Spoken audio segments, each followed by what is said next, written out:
Okay, so welcome to Eat, Move, Think, the show about optimal wellness brought to you by Medcan. Wow. Do it again. Oh, I was practicing. Okay, ready? Welcome to Eat, Move, Think, the show about optimal wellness brought to you by Medcan. Yeah, this is extremely good. Thank you. I have such a headache today. There's nothing I hate more than a bad headache. Do you have a technique to get rid of headaches? I like ice on the back of your neck. My mom used to do that. My mom would just squeeze my head. Like she'd put one hand on my forehead and one hand on the back of my head. And during the squeeze, you can't feel the pain. But then you have to brace yourself for when they... How hard is she squeezing? Like is hard. There a concern? No. But you have to brace yourself for when she releases because it's going to come... The pain from the headache comes like rushing back. The image I'm getting... And isn't there supposed to be some pressure point in your hand? I think it's between your thumb and your... The only effect I've ever gotten from that was a painful hand. It hurts, but that goes way back to like acupuncture, certain points elsewhere helping with pain. But getting regular headaches is very debilitating. It's not good for productivity or social life or stress, for any of those things. Totally. It turns out headaches are not something that you just have to live with. There is a variety of things you can do depending on the kind of headache you have. There are different kinds. Did you know that? No. And there are things that you can do on an ongoing basis to prevent them. Yeah, these are tiny little changes that if you're someone who suffers from really bad headaches, these will totally revolutionize your life.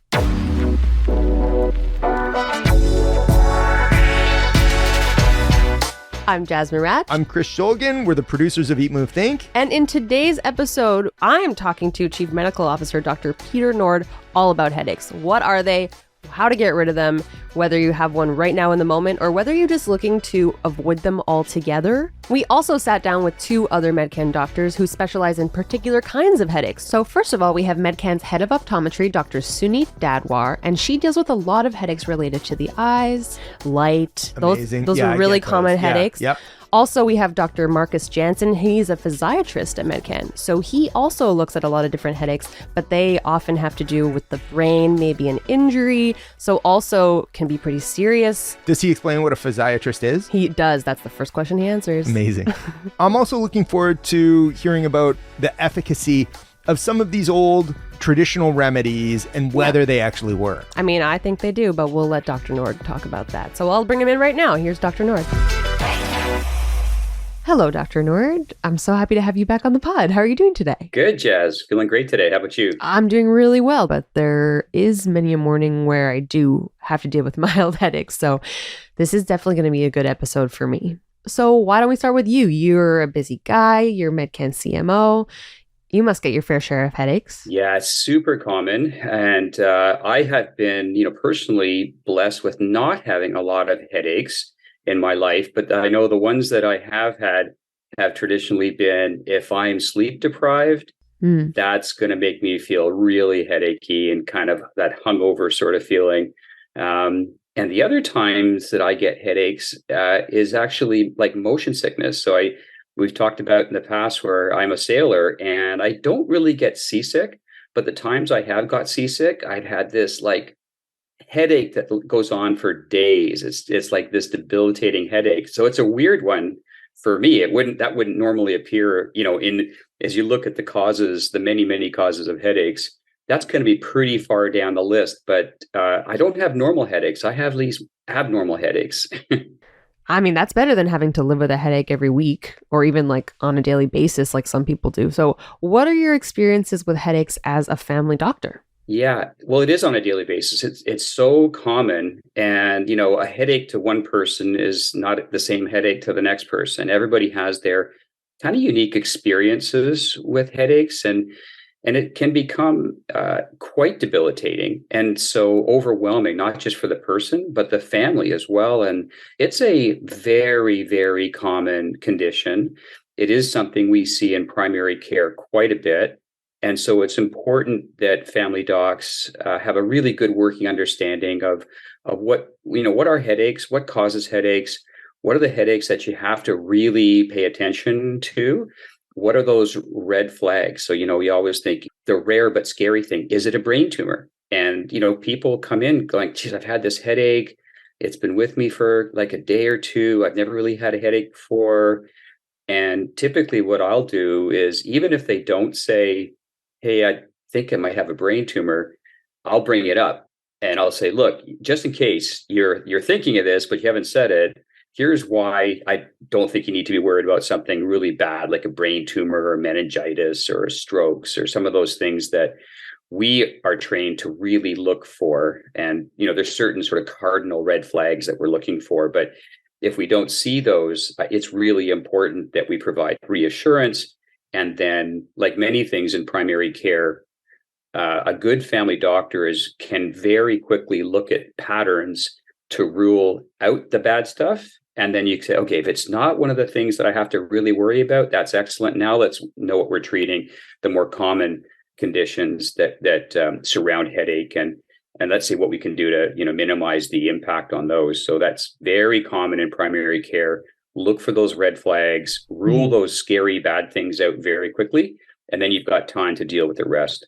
And because everyone has such a varied experience with headaches, maybe something we should do right away is nail down the different kinds of headaches that someone could experience. So just for the more common ones, what are some of the reasons why we get headaches? Yeah, so there's many ways of thinking about headaches. And one of the ways that I like to describe headaches, if I'm talking to people, is think of all the anatomy of the head and all the things that can go kind of wrong or can cause pain.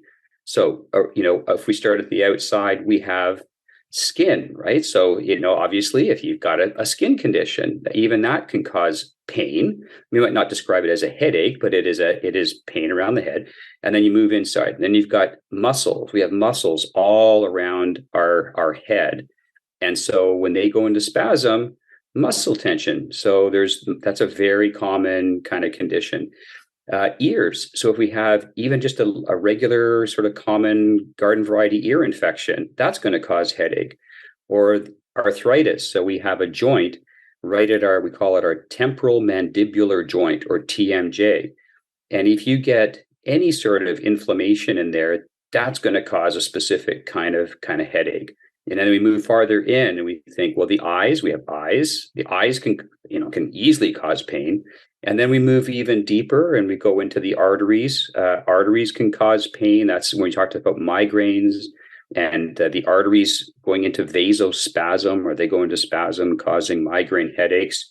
And then the brain itself. So, the one of those red flags that we listen for with patients is, Doc, this is the worst headache I've ever had in my life. And it came on really suddenly. I'm not a headache person. This is just the worst pain.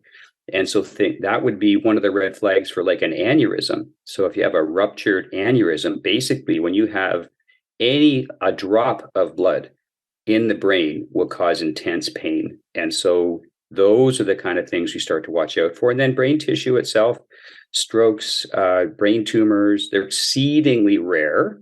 But all of those, if we think about the anatomy of the head, kind of unpack almost all the things in the head that can cause pain, it gives you a sense of the variety of all these different types of headaches. Oh, yes. Okay. So that's really good to know. So it sounds like if it's something that's very much like out of the ordinary for somebody, if you're not the type of person who has headaches regularly, and then all of a sudden you have a debilitating, crippling headache, that's something you should check out. Maybe don't just take an Advil, maybe contact a medical professional. Definitely. Okay. Good tip. Definitely.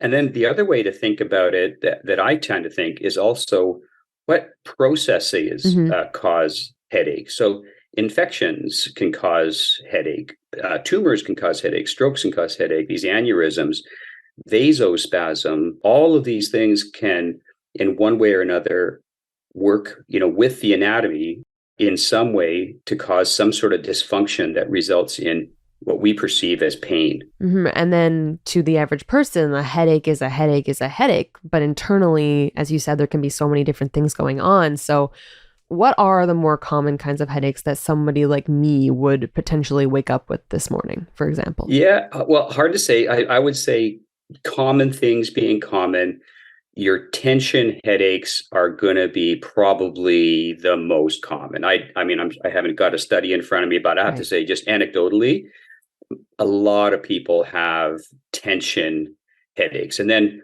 everyone thinks of migraine, and then there's kind of an overlap too between tension and migraine, or tension migraine headaches. So you can't even sometimes define exactly, even sort of teasing out one specific cause, and then, what's the specific treatment to that cause. But for sure, tension headaches, which tend to be stress or position or eye strain, like all of these common things that would happen, especially part of our screen watching, ergonomics, how we sleep at night, the position of how we sleep. Do we have neck pain? Is there arthritis that's triggering muscle spasm? Because from a tension headache, it's not really tension like stress. It's not like a stress headache. Tension really is muscle tension. So is there something going on that's causing the muscles around your head to be painful, whether that's spasm or not, but essentially some degree of spasm? And what are the symptoms that would help us think that's the case? When we look at triggers, understanding their past medical history, frequency, just like, are there certain situations like you were describing that tend to bring it on, things that relieve it as well. Tension headaches can be unilateral or on one side, or more commonly bilateral. So that's one of those things for early questions that we ask of patients. Is it on one side of your head, or is it both sides? Is it across the temples? Does it come up from the back of the neck and then kind of creep up over the back or the occiput of our head? And no neurological things associated with it, no numbness, no tingling in your arms, no visual changes, no nausea, no vomiting, those sort of things. So that's kind of a presentation of a common tension headache, and those are fortunately not too debilitating generally, and relatively easy to treat. Right. And so you did mention, Dr. Nord, that one of the causes of tension headaches could be eyesight related. And so for this episode, we did also talk to a Medcan optometrist. Her name is Dr. Suneet Dhadwar, and she says that she deals with headaches on a daily basis. So she will break down the details in terms of how you can know whether or not it's your eyesight that's causing your headaches and what you can do every day to help prevent those headaches. So here's Dr. Dhadwar.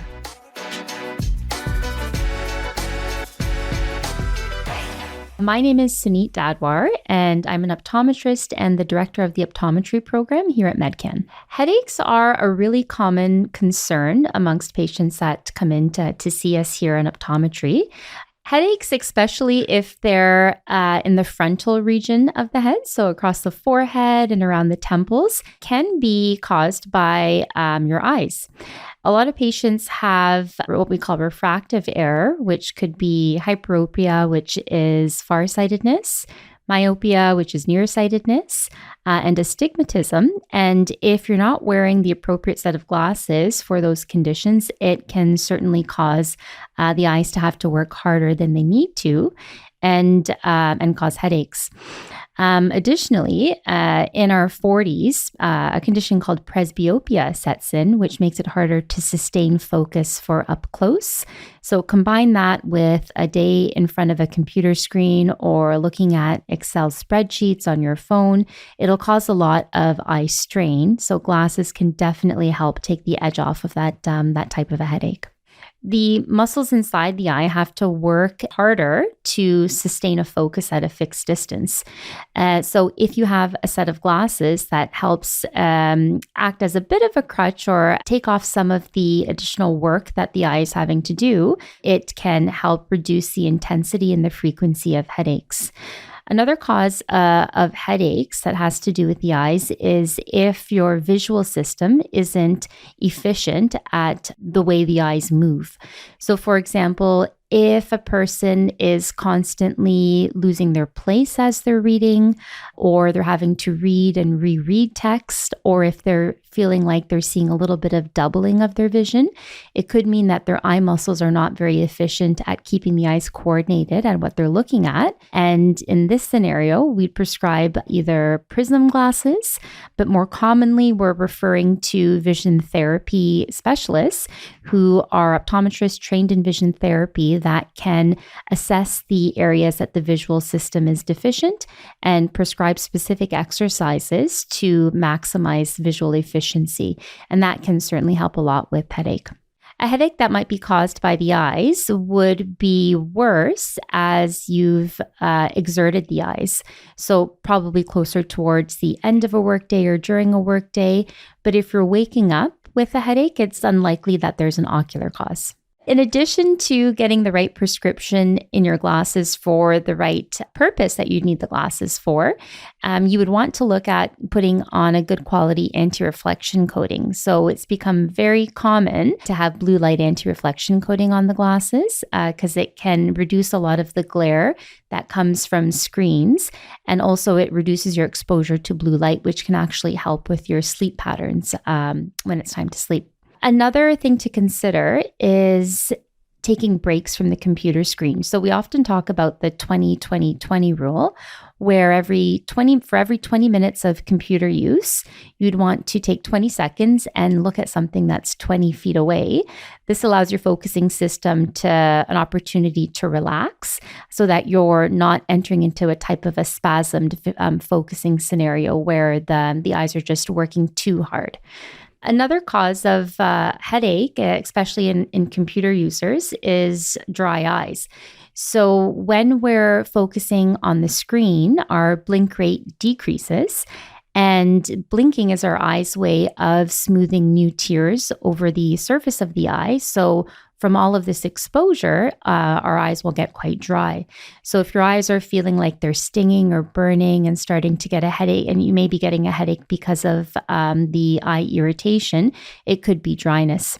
So again, going back to the 20-20-20 rule, every 20 minutes, if you take that opportunity to look further into the distance and blink properly a few times, that can go a long way. Additionally, using moisture eye drops can be quite helpful. And warm compresses at the end of the day over your closed eyes can be helpful as well because it helps the oil glands in your eyelids release some of the trapped oils that are in there. An eye test or an ocular health exam is recommended in these scenarios to rule out underlying systemic causes of dry eye, like autoimmune conditions like rheumatoid arthritis or lupus and a variety of other conditions.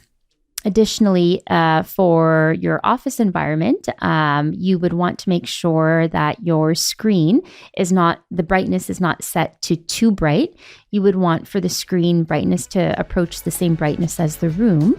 Too much of a contrast, if your screen is too dim or too bright, can cause some visual discomfort as well. So there, Dr. Dhadwar had a few eyesight-related suggestions for you if you do experience a lot of tension headaches. But Dr. Nord, do you have any other recommendations for someone who experiences a lot of tension headaches? What changes could they make in their life to prevent those headaches? Yeah, I think for all headaches, there is this immediate treatment. And then if this happens to be a recurring thing, then we're looking at prevention. What can we do to prevent this from ever happening in the first place? And again, the treatment depends on the exact cause. If it was something, eye strain, then all the things that Dr. Dhadwar talked about, and making sure that you're having your eyes checked, that you're not straining, the time in front of screens, focusing too hard, too long. All of those things are really important for that cause of tension headaches. On the medication side, we typically have had a lot of luck with non-steroidal anti-inflammatory drugs, things like Advil, ibuprofen, and Tylenol. One of the things that I recommend is if the person is having a sort of a run-of-the-mill, typical for them tension headache, and it's been diagnosed that alternating ibuprofen with Tylenol every 4 hours regularly, so don't even wait for the pain to start. Treat that for at least a day or two. So every 4 hours, alternating Advil or ibuprofen with food in your stomach, and then with Tylenol seems to be a really good way to treat some of the more common tension-related headaches. And I think that's one of the tricks that we really want to get forward with everybody is, and whether it's a migraine or more of a tension headache, starting early. So if you think that this is going to be, going to build into something that's quite debilitating, jump on it early, even if it's just with an Advil or a Tylenol. Nip it in the bud, get started early, and there's a lot of research to show that that helps to prevent this from becoming a bigger deal, and certainly decreases the impact on your life. Yeah. And I think that's important. And also, I'm not sure everyone knows that you can take Advil and Tylenol at the same time and that they actually work symbiotically. I definitely remember hearing that you actually can't take, or you're not supposed to take them at the same time. Yeah, they definitely work at different mechanisms, and they're quite synergistic together. And I've had a lot of luck with that over the years. And just ibuprofen, typically, I'll just say it's dessert for breakfast, lunch, and dinner. Okay. So it's that 3 times with food in your stomach, and then Tylenol in between. And that seems to work pretty well. Very helpful tips. Okay, so now let's move on to migraines. Dr. Nord, you mentioned that the line is blurred between tension and migraine headaches. So can you define a migraine for us? So migraine can be defined as much by symptoms as physiology or pathophysiology. The pathophysiology, what happens, the thing that makes it sort of unique compared to a tension headache is there tends to be some vascular component to this. So I mentioned earlier vasospasm. And what is a vasospasm? Yeah, so that's really when an artery goes into spasm. And if we think about what that would be, it actually can stop the flow of blood or decrease the flow of blood in a certain part of the brain and around the brain in the arteries that are around even just below the skull. And those downstream effects of vasospasm are what causes some of these things like flashing lights, nausea, vomiting, other visual changes. Those are the hallmark symptoms of a migraine. That when if we start to have somebody coming in and say, especially if it's on one side, so I get this really bad headache. It's on one side of my head. It's always on the left side. I get visual changes. I'm nauseous. Light really bothers my eyes. I have to go into a completely dark room. No noise. Even noise bothers me. I'm super, super sensitive to light and noise. All of those things point more towards a migraine type of headache than a tension headache. Although, as I said earlier, there is a large overlap, and some people with tension headaches can get some of those symptoms, but that's kind of the typical cardinal constellation of symptoms that we're looking for with a migraine. And it all comes down to not a muscle spasm, as it would be with tension headaches, but more this vascular spasm with migraine. Right. So it sounds like migraines are happening more inside the brain, whereas tension headaches are coming from, the muscles outside and around the brain. And so it seems to go from the outside in, whereas a migraine comes from the inside out. And that's what it feels like. It feels like your head is going to explode if you have ever had a migraine. Yeah, no fun at all. Yep, inside the skull versus outside the skull is one way to think about it. And I believe it's true that migraines can also be caused by maybe an injury or a traumatic brain event that might have happened. So we also have another guest for the show today. We have a physiatrist from Medcan. His name is Dr. Marcus Jansen, and he'll be describing, first of all, what a physiatrist is, as well as how migraines can sometimes be symptoms of maybe a concussion or another serious brain injury, and what you can do when your headache is directly related to an injury. So here's Dr. Jansen. My name is Marcus Jansen. I am a physiatrist, which I describe as a fancy word for rehab physician. So physical medicine and rehab, we have a focus on the physical body and we apply rehabilitation approach to those ailments. So generally, we focus on bones, joints, ligaments, soft tissue, injuries and problems. So that's often sporting injuries or activity-related injuries. And then there's also the more neurological side, so brain, spinal cord, or the peripheral nerves. So things like stroke or traumatic brain injury or spinal cord injury. We have a strong interest in function for our patients. So, we often describe function as one of our vital signs in physiatry. I see headaches by far most frequently when I'm working with my brain injury patients, specifically my mild traumatic brain injury, also known as concussion. I'd say 95% at least of my brain injury patients have headaches. Interestingly enough, there isn't actually a diagnostic brain injury headache label. There are other labels that we sort of fit into that. There's migraine type headache, which is also a very common type headache, which is more usually unilateral on one side. It's often described as pounding, throbbing. It can be very intense. Usually there's a larger functional disability or it's associated with the migraine because of its intensity. It can often last for hours, but it can also last for days. The light sensitivity and noise sensitivity can be more bothersome. There can be associated nausea or vomiting with that commonly. And there can also be other wide-ranging neurological symptoms that can coexist with migraines as well. Most commonly would be a visual aura, almost like a kaleidoscope-like effect or loss of a visual field. We're still limited in what we understand exactly what's going on, but the triggers for migraines can be varied and wide, and almost everything can trigger a migraine. And so it's more figuring out what might be that individual's trigger and creating a list of possibilities. But most common sort of triggers, especially food-wise for migraines, would be caffeine or alcohol. Caffeine alternatives like an energy drinks like taurine or guanine, these sort of things.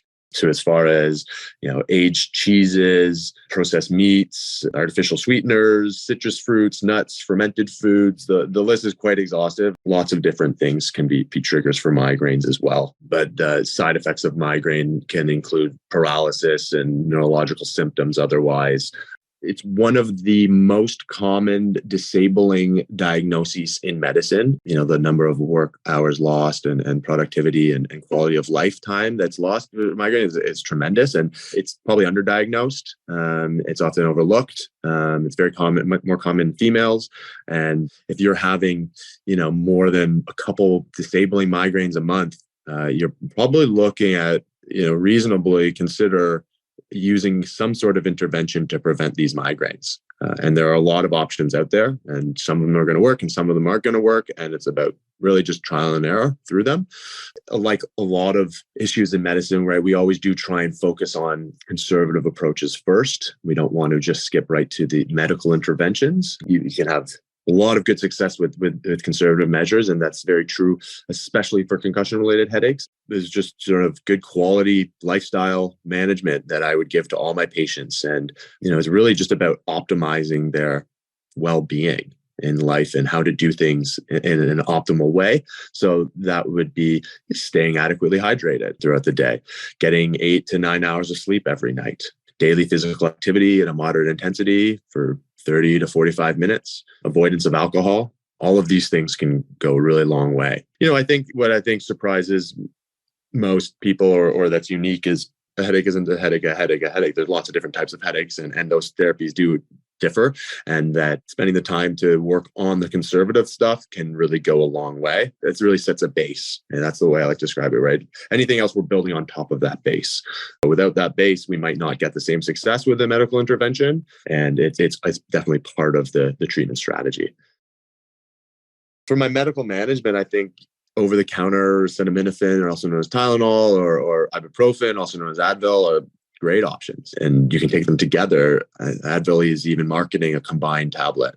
For migraines, there's actually good quality evidence that certain vitamins can really help with migraines. Most people like the idea of that better than taking medication to prevent migraines, because when you talk about preventing headaches, it's different than treating them acutely. And so acute management and prevention differ. And so these vitamins can be very helpful. And most people don't want to take a medicine that prevents headaches, because usually what I say is medicines that prevent headaches, they're usually working on your nerves, and your brain is a big bag of nerves. And that can kind of give you brain type side effects, right? So like fatigue or feeling out of it. Even plant-based vitamins like butterbur or feverfew have some limited evidence. Something like B2, which you can take 400 milligrams a day, can be very helpful for headaches. Magnesium citrate, the study showed 300 milligrams twice a day can be very helpful for headaches. I would say that would be my last point. So as we just heard there, Dr. Jansen, as well as Dr. Dhadwar, talks a lot about lifestyle management as a way to, sort of help with headaches and hopefully prevent them altogether. And it's funny because these are things we talk about all the time on this podcast. Get a good night's sleep, eat a healthy diet, mentally take care of yourself, be kind to yourself, make sure you have good social connections, make sure you get regular physical exercise. These are not new things. We talk about them all the time. So Dr. Nord, can you tell me exactly why something like not getting a good night's sleep could cause you to wake up with a tension headache? Like, what's happening in your body there to create pain in your head when you don't get enough sleep, or maybe if you don't drink enough water? Yeah, there are certainly some biochemical changes that are happening on a very low level. You know, your electrolytes are a bit off. If your electrolytes are off, then you're going to be more likely to have muscle tension type headaches.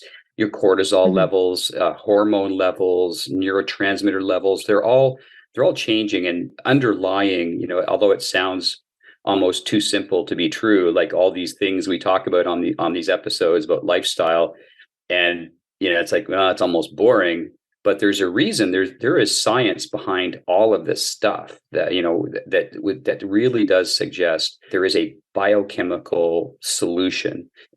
So it isn't just doing these things for the sake of doing them.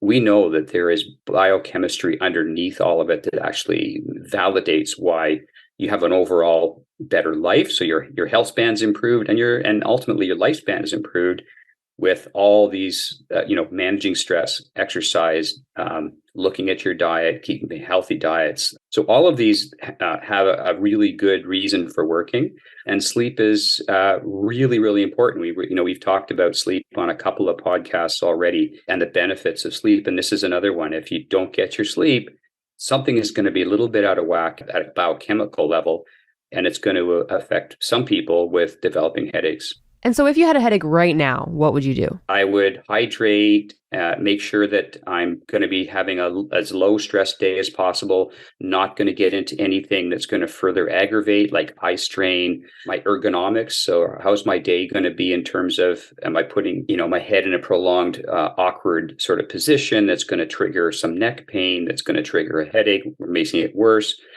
Those are all things that I'd be doing immediately. And again, so much of this is prevention. So, you know, and again, as we keep coming back to those lifestyle management aspects are the way to really make sure that never happens in the first place. But if you're under stress, your sleep quality is poor, the muscle spasm and stress go together. And so, you know, it's not hard to say you put a few of these things together and you're going to wake up with a headache. Okay, so we've talked about things you can do in your daily life to manage headaches. We've talked about how you can take Advil and Tylenol together to also help if you're experiencing a headache.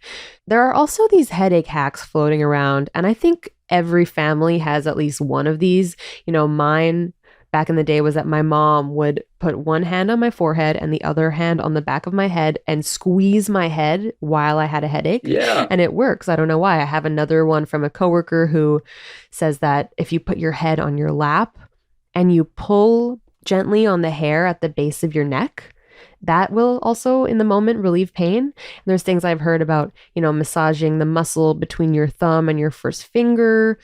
There are a lot of these out there. So in your mind, Dr. Nord, what are your thoughts on these weird, but also like seemingly effective techniques? Do you have any thoughts on them? Do you have any that you like to use? Yeah, they're all different. And it's like lots of people have developed these over time, like, and they really work. They really work in two ways. Either it's distraction. So I've got pain and now I'm going to create a bit of a different kind of pain because it's my fingers sort of, you know, pushing in. So there can be a bit of a distraction on the one hand. And the other is acupressure. So we know acupuncture works to reduce pain. And there are certain acupuncture points around the body that aren't necessarily where the pain is. And for headaches, one of those acupuncture points is in that muscle between your thumb and your first finger. And so acupressure works on those same points, not quite as effectively as acupuncture in most cases, but it's, you know, anybody can do it. You don't need any needles. It's not invasive. So there is a lot of good actually literature that's been over decades and in China, centuries, about the benefit of these acupuncture points. And in this case, sort of pushing on these areas, and we call that acupressure as opposed to acupuncture. Yeah, well, so they work. I mean, we don't fully know why, but if there's a technique in your family and it works for you, then go for it. Go for it. Above all, do no harm, as long as it's not, you know, harming anything and it benefits. Right. I don't need to understand the pathophysiology. If it works, it works. Go for it. Right. That's important to note. Yes. Okay, so now I want to play a little lightning round. I'm going to name some things that have been known to help with headaches. Some have some research to support them, some don't have any research. And I want you to tell me if you think they're effective or not. The first one is Botox. Yeah, Botox works, and we know it works because for muscle tension, if you have muscle spasm, Botox is there to basically break up spasm, prevent muscle from going into spasm. So it's usually used not in an acute treatment situation, but more on somebody who's having recurrent debilitating headaches. It can be one of those tools we have in our tool belt to help reduce the frequency and the intensity of headache pain, mostly to do with muscle tension. And so are you all of a sudden going to look a little younger as well if you have a Botox treatment for your headaches? Slightly different dosages in different places. So probably not, because we're going a little deeper than the superficial wrinkle muscles in the forehead, that kind of thing. And probably in different parts of the brain. But the mechanism is the same. Right. Well, that's important to note, though, because I know if it were me, I would be looking for a 2-for-1 kind of deal, you know? More bang for the buck. Okay. Next one is caffeine. That's a common one. I've been told a lot. Drink a cup of coffee if you have a headache. So what are your thoughts on that? Definitely works for migraine type headaches, and not so much for sort of a classic tension type headache. But when you get into migrainous headaches, the caffeine has been shown to be very helpful, and some medications, ergotamines, have been used for decades. And this is a prescription medication, and they've actually tied caffeine to the ergotamines, or in short for calf ergot. Oh. So that's been used for decades in migraines. But really, you should be taking your caffeine at the onset of the migraine, right? Yeah, that's a big takeaway. No matter what treatment you're using for any sort of headache, don't wait for it to get set and kind of locked in. Treat it very quickly as you can. Important to know. Yes. Okay, next one. Spicy food.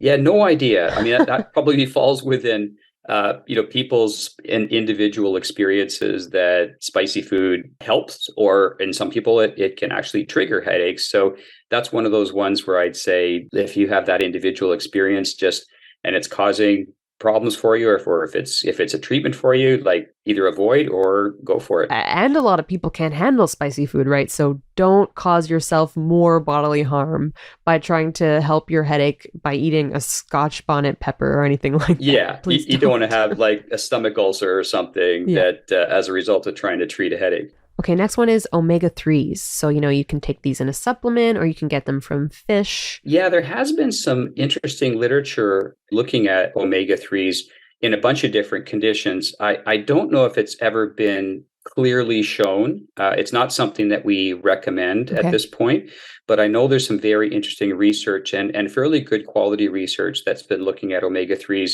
And I think most of the area of research is in vascular health.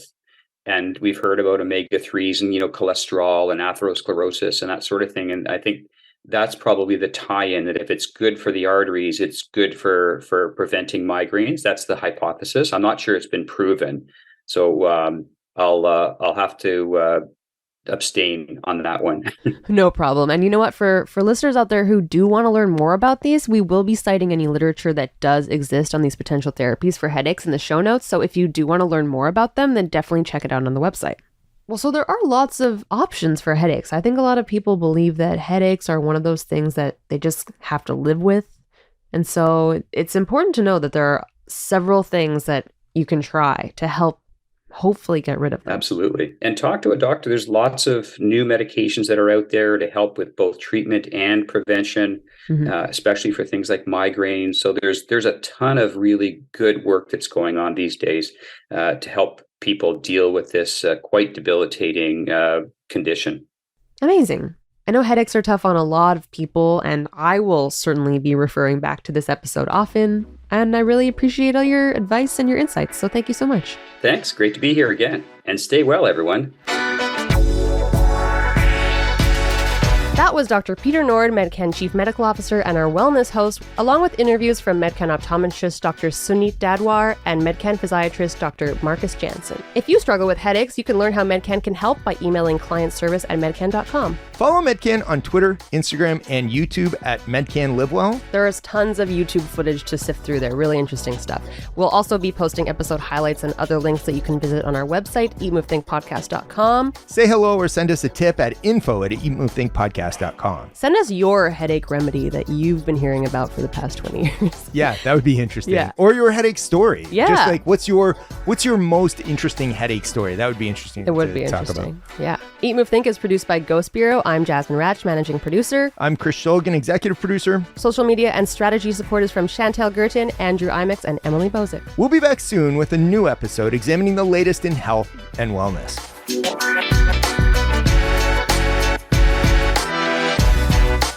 This podcast episode is intended to provide general information about health and wellness only and is not designed or intended to constitute or be used as a substitute for medical advice, treatment, or diagnosis. You should always talk to your Medcan healthcare provider for individual medical advice, diagnosis, and treatment, including your specific health and wellness needs. This podcast is based on the information available at the time of preparation and is only accurate and current as of that date. Source information and recommendations are subject to change based on scientific evidence as it evolves over time. Medcan is not responsible for future changes or updates to the information and recommendations and assumes no obligation to update based on future developments. Reference to or mention of specific treatments or therapies does not constitute or imply a recommendation or endorsement. The links provided within the associated document are to assist the reader with any specific information highlighted. Any third-party links are not endorsed by Medcan.